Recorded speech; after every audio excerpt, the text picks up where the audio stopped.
Welcome on behalf of Text Publishing, on behalf of Readings, and of course on behalf of bloody Zoom that we're all getting very used to, in particular down here in Melbourne. My name is Chris Gordon. I'm the Programming Manager for Readings. Before we begin this great Tuesday evening session, I want to acknowledge that we are standing tonight on stolen ground. I'm in the Kulin Nation, and I want to pay my respects to their elders, past, present and future, and to let you know that this is land that has never been ceded. This is stolen land. It is not ours, and it's a great privilege to be able to spread stories at our own belief throughout this great land. How fortunate we all are. So on behalf of all of you, wherever you are, whether you're in Melbourne or whether you're on the outskirts of Melbourne or you're in fact in another country or in another state, let us all pay our respects to the Indigenous elders of this land, past, present and future. Tonight, it is my great pleasure to introduce you to a great friend of Readings, someone who's been around the reading shops for years now, who is an author and a doctor, who works and lives and writes in Melbourne, the great and gorgeous Melanie Cheng. Thank you so much for joining us. You're going to be in discussion with Kate Grenville. What an extraordinary night we have got. Over to you, my friend. Thank you so much, Christine. Good evening, everyone, and welcome. As Christine mentioned, my name is Melanie Cheng. I'm the author of 2 books, Australia Day and Room for a Stranger. And tonight I have the great privilege of interviewing Kate Grenville about her wonderful new novel, A Room Made of Leaves. I've been a fan of Kate's work ever since my mother thrust The Secret River into my hands more than a decade ago. And I'm sure if you're tuning in tonight, you are fans too. But just in case you may have missed one of Kate's many achievements, let me introduce you to her again. Kate Grenville is one of Australia's most celebrated writers. Her international bestseller, The Secret River, was awarded local and overseas prizes and has been adapted for both the stage and as an acclaimed television miniseries. Her other novels include Sarah Thornhill, The Lieutenant, Dark Places, and the Orange Prize winner, The Idea of Perfection. Her most recent books are 2 works of non-fiction, One Life, My Mother's Story, and The Case Against Fragrance. She's also written 3 books about the writing process. In 2017, Kate was awarded the Australia Council Award for Lifetime Achievement in Literature. Kate, welcome and congratulations on a really exquisite novel. Thank you so much, Melanie. It's really lovely to be here with you and all the rest of you who I can't see, but I have faith that you're all there. 150, I believe. Now, I suspect many of these 150 attendees tonight have read A Room Made of Leaves, but for those readers who still have this treat in store, I was hoping that maybe you could introduce us to the premise of your first fictional work in almost 10 years. Okay, look, it's based on the idea that I've written a fictional memoir of a real historical person. So the real person is Elizabeth MacArthur, who was the wife of the sheep man, is usually how I introduce him, John MacArthur, who many people know about, but less than used to be, which is, in my view, not a bad thing. John and Elizabeth came to Australia in 1790, so very, very early on. And John, who was he was a ruthless bully and opportunist, to put it bluntly, proceeded to squeeze every drop of advantage out of the place by any means he could. He was then several times sent back to England, leaving his wife in charge of what was then a vast sheep empire. And that's why Elizabeth MacArthur is known, if she is, for being this remarkable woman who kind of stepped up to the plate and took over the reins of this giant business while her husband was away. And I was interested in what lay behind the rather pious myth that I was taught at school about Elizabeth MacArthur, the kind of perfect wife, the perfect helpmate. I thought there's probably more to her than that. And as soon as I went and looked, I discovered that, yes, there was a lot more to her than that. So I know Elizabeth is the main protagonist of the book, but I'd like to begin by talking a little bit about John MacArthur, because as you've alluded to, he really is quite a horrid man. In fact, there were moments during my reading of the book when I found myself comparing him to a certain current tangerine-skinned world leader.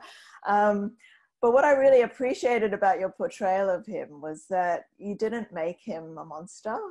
You did show us that much of his awfulness stems from kind of a deep insecurity and probably seeded during his childhood. And I heard you say during another interview that there's nothing very interesting about baddies.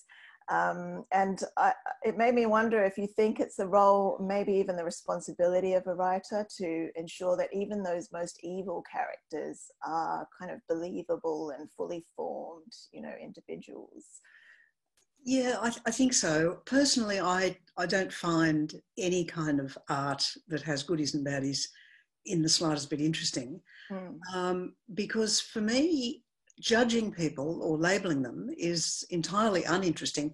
Understanding them is what I'm interested in. And in particular, finding, particularly with people that you actually feel as if you would have nothing in common with, feeling that thread of empathy, which connects all of us as human beings, no matter how different we are. Well, I don't know about the person you alluded to without naming them. That is a stretch, but it could probably be done. So yeah, John MacArthur. Look, first of all, he almost certainly had a mental illness. These days he would probably be diagnosed as having bipolar disorder. Would be not just my guess, but the guess of people better informed than I am about these things. Plus, he had a damaging childhood and early life. You know, what people do with that damage, of course, is kind of up to them. But I did try in the book to say, look, it would have been very easy to just draw him as a, you know, the sort of one-dimensional cardboard horrible husband. But he's more interesting than that, as Elizabeth is more interesting than the Goody Gumboil that the myth is portrayed. Yeah, and in fact, that's what I wanted to get to next, because obviously she's a more sympathetic character than John, but you know, in this A Room Made of Leaves, you've written a fictionalized memoir which really reads as intimately as her personal diaries. It's first person, it's intense, and occasionally, you know, even in those parts about the journey to Australia, it's quite claustrophobic at times. And you know, I wonder what made you want to inhabit, you know, the body, mind and world of Elizabeth MacArthur, because I imagine as a writer it would have been quite an intense kind of experience to write from that perspective. Look, it certainly was. I mean, the book took me about 20 years to write, because I first came across Elizabeth MacArthur, apart from learning about her at school, when I was researching for The Secret River, and I came across just a little mention of her in a book by Tim Flannery, in fact. And two things about that really interested me. First of all, the main way she's come down to us is through her letters. And her letters are basically extremely boring. They're very prim and proper. Yeah. It's like she's self-censoring herself, as women in those days had to, because letters were public things. They were not where you poured your heart out to your best friend. They were read aloud in the parlour to the assembled neighbours. So the letters are these very bland, sort of blameless. It's like she is the perfect wife in the letters.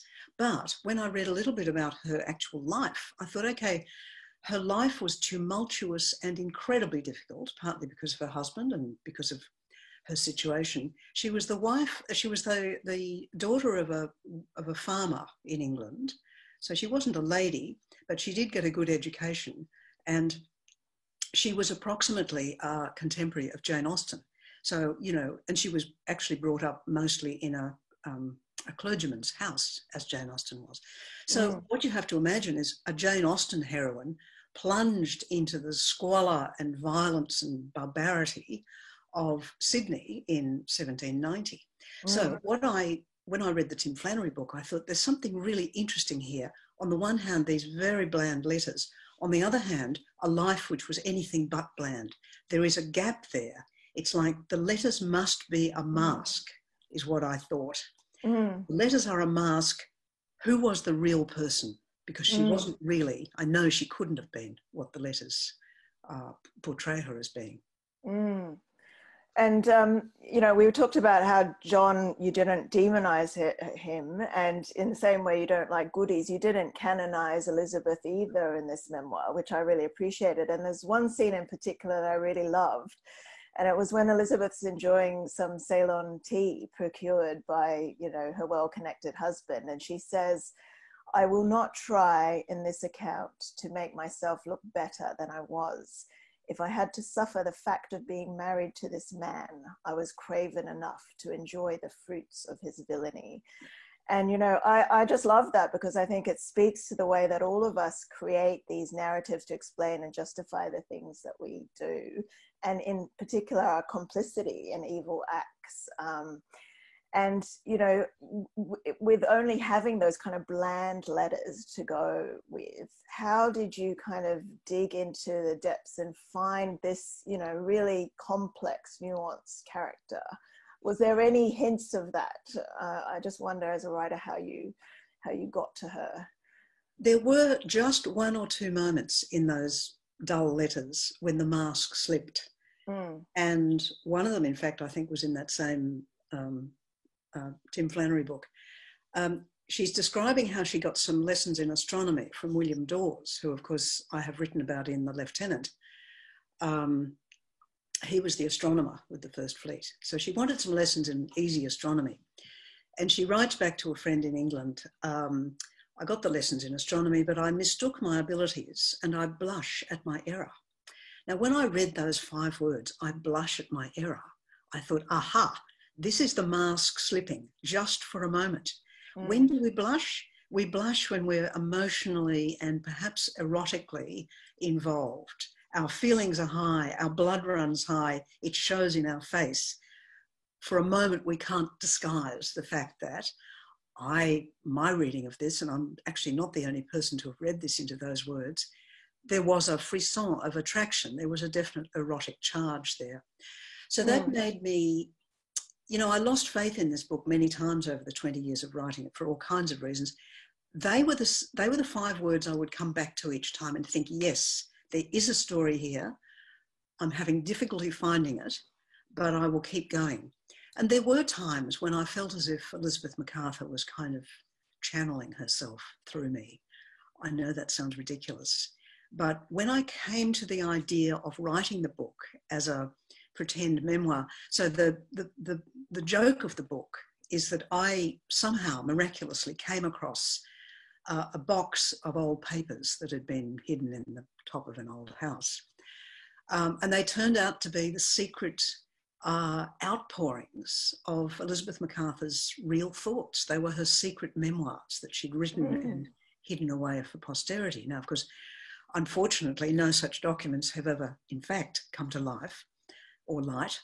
But that gave me a mechanism to get into her voice while at the same time trying to do what I was really interested in with the book. Because although I am deeply interested and admiring of Elizabeth MacArthur, I actually had a bigger fish to fry, which was to investigate the whole idea of stories and what stories people leave behind, how much they should be believed, and in general to ask the question, who's writing this story?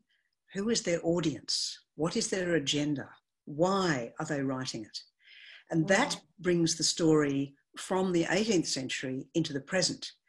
And, you know, I'm always described as a writer of historical fiction. I am interested in history, but actually it's the present that I'm most interested in. And by looking at the past, I think you can kind of get another window, another kind of torchlight onto the present.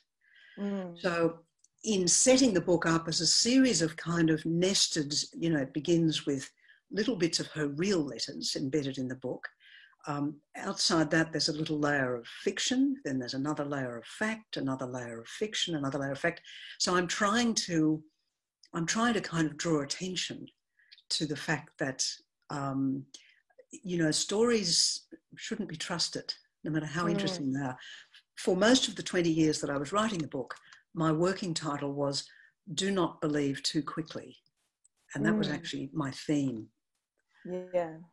And I think it's so obviously, as you mentioned, relevant when we're coming, Oh, the Western worlds are facing their brutal colonial past. It's almost a reckoning that we're having now. And I felt it was a contemporary book, even though it is a historical, narrative. So I I'm, really enjoyed that. I'm very glad that Um, you say that, because I am not all that interested in the late 18th century.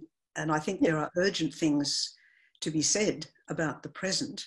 And I think this notion of, we live in a world where we are saturated with information and misinformation. And it's like our longing for information and stories has not, our ability to judge them for their truth has not kept up with our hunger for them. And I think Mm, what we need to develop is that skepticism. mm. Um, you know, that woman that we've all seen, Karen from Bunnings, she's been online, and this little virus of these crazy ideas has entered her head, and she is now acting on it. That's the trouble, and causing danger. Mm. So it seems like this is almost a spookily sort of appropriate theme to have written a Yeah, book about no, at definitely. this particular time. Yeah, and I mean, the voice of Elizabeth feels also contemporary. Like I felt like I could relate to her very easily, whereas in some Austen novels, I struggle, say, with Fanny Price, to really find much to, relate to.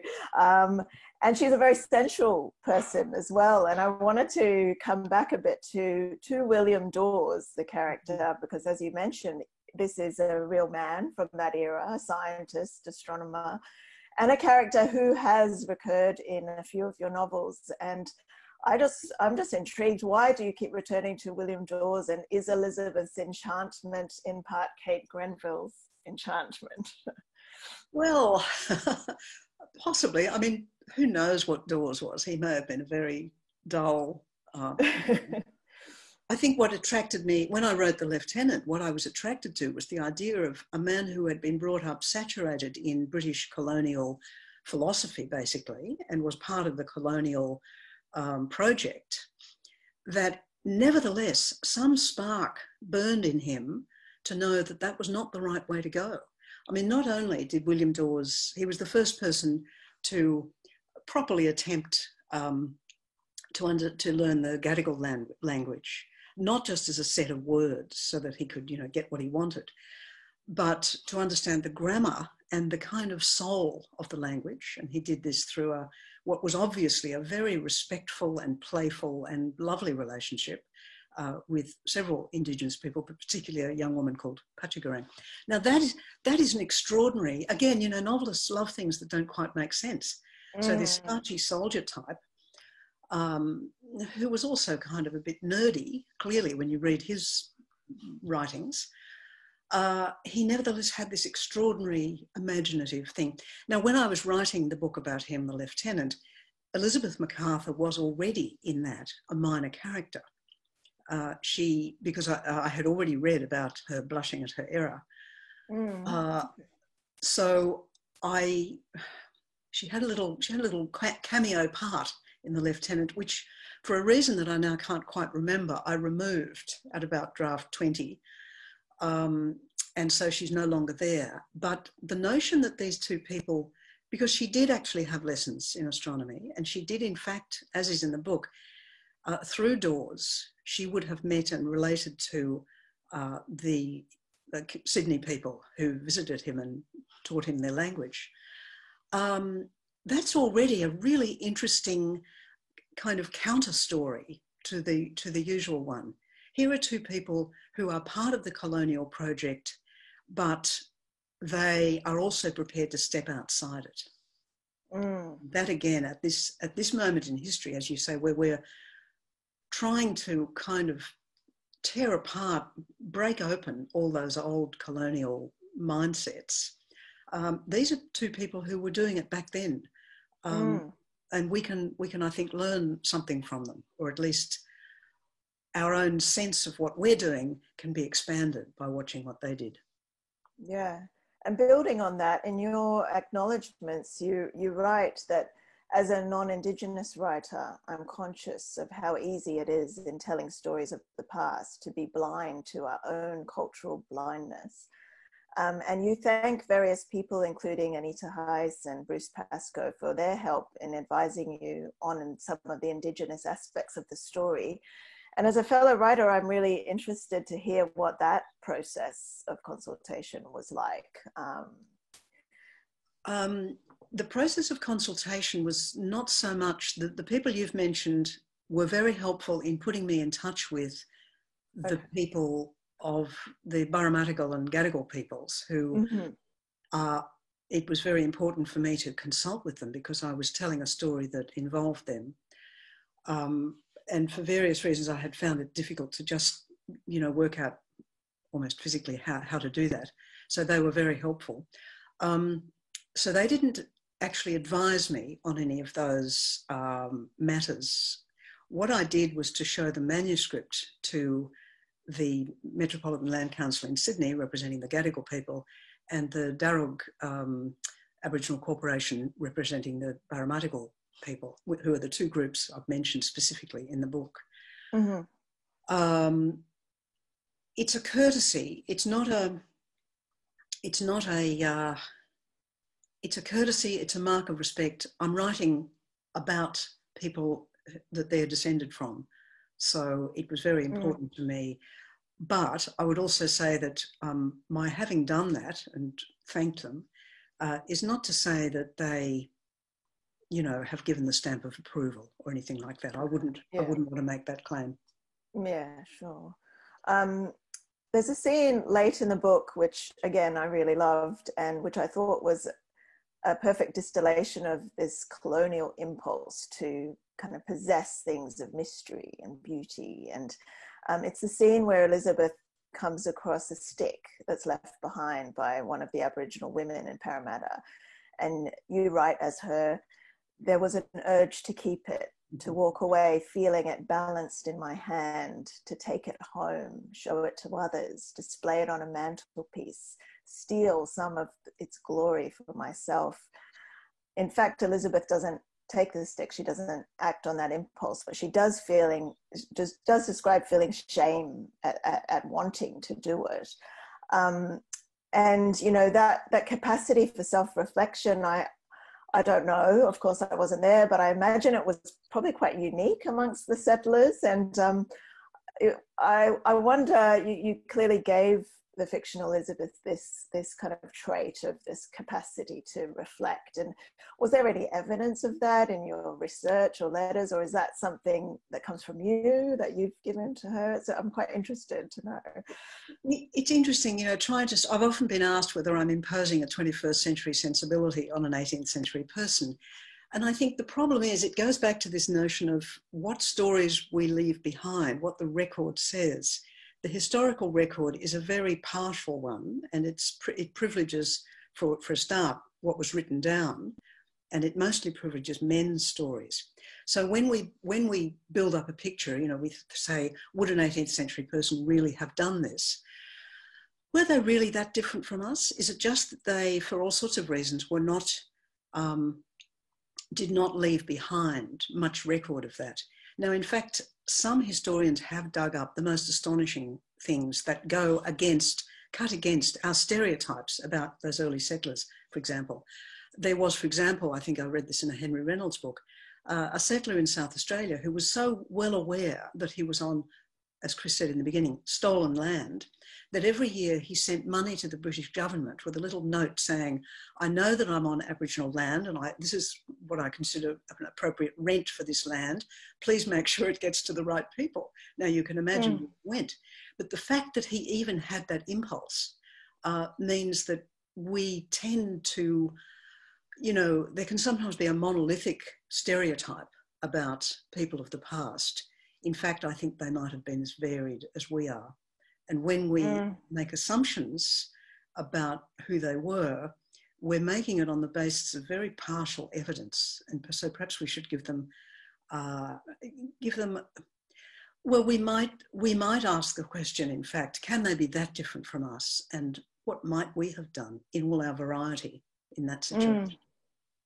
And in some ways, I've been thinking about this because it's easier for us in modern Australia almost to ignore the fact that we're living on stolen land. But for someone like Elizabeth, who, was, hearing about the battles that were not far away, and it would be harder for them to actually ignore it or pretend that they weren't. So in some ways, it makes sense that perhaps there was a heterogeneity of opinion and at that time. Exactly right. I mean, when you read the documents, there is this thread of people saying, even one of the governors saying, this land belongs to the Aboriginal people. They were ever the proprietors of the soil, one of the early governors said. So there always was that. And I think that's kind of in our current puzzles. I mean, those of us who are not Indigenous have to work out a way of how can we kind of justify being here. Now, we can't go back. As you say, Elizabeth Macarthur could have gone back. She never, ever went back to England, even for a visit. And one of the things I wanted to show was how a person from a little village in Devon, as she was from, would come here and over a lifetime begin to understand this new place that she was in and begin to love it.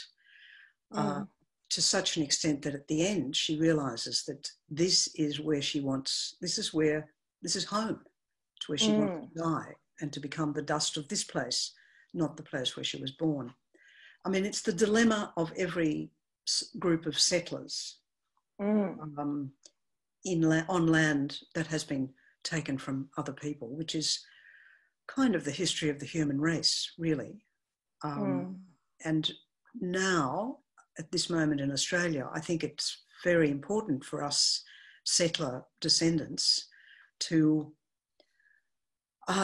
think deeply about it.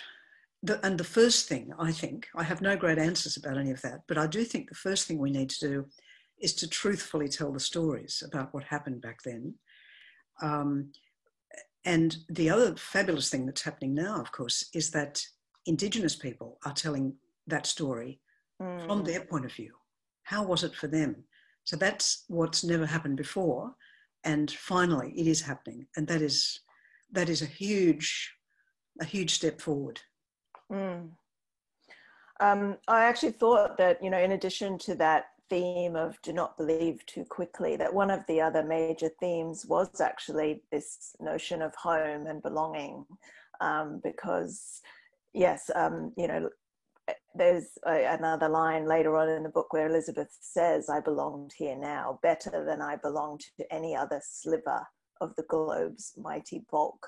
But then quite soon afterwards, she says that this place is not flesh of my flesh, bone of my bones. So it's that tension. And for me, that's the real punch in the guts moment of your book, because I can relate to that. And I was wondering, reading your bio, you've lived in various places over time, in Paris, London, the States, and I'm wondering, what makes home for you, and are you also grappling with this kind of uneasy comfort of if you do call Australia home?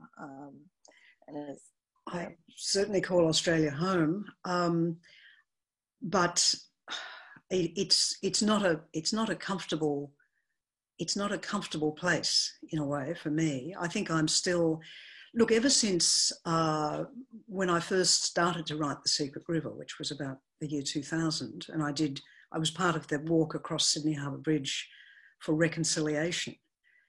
And that was it wasn't the first time I had thought about these issues, but it was the first time it became real and personal for me, that actually it was kind of my obligation not just to take for granted that this fabulous place was my home, that I was lucky enough to have been born in Australia, it was not enough to take that for granted and go along being relaxed and comfortable about it. I actually had to allow myself to become extremely uncomfortable and unrelaxed. And of course, the research for The Secret River was among the most confronting things I think I've ever done, because the extent of settler brutality was not something I'd ever learned at school. So that all came as a great shock.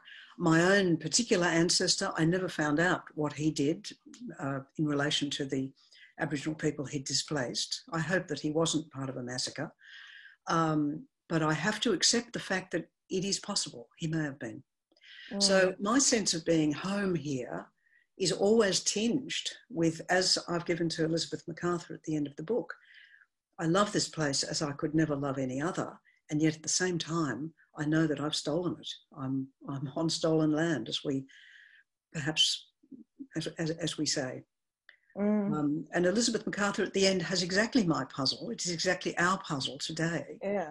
She says, this is my room made of leaves, but actually I have to admit that I'm a thief. And that's a tough thing to look at. And I don't quite know where we go from there, but I think telling the truth about it is certainly the first thing without which nothing else can happen. And although, you know, the book is such a serious work of fiction that's dealing with these very important issues and complex issues, not just of colonization, but also of feminism. There is, as you alluded to again earlier about the joke, there's this lovely playfulness to it, which I think helps us to try and grapple with the kind of more serious themes as well.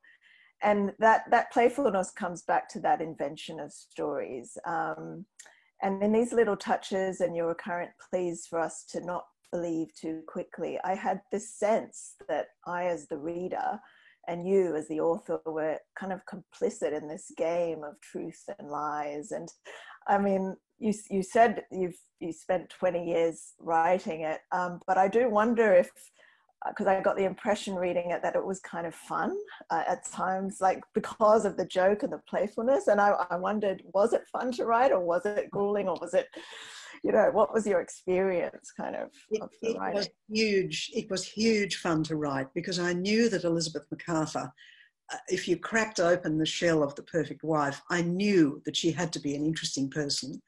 And that phrase, you know, I blush for my error.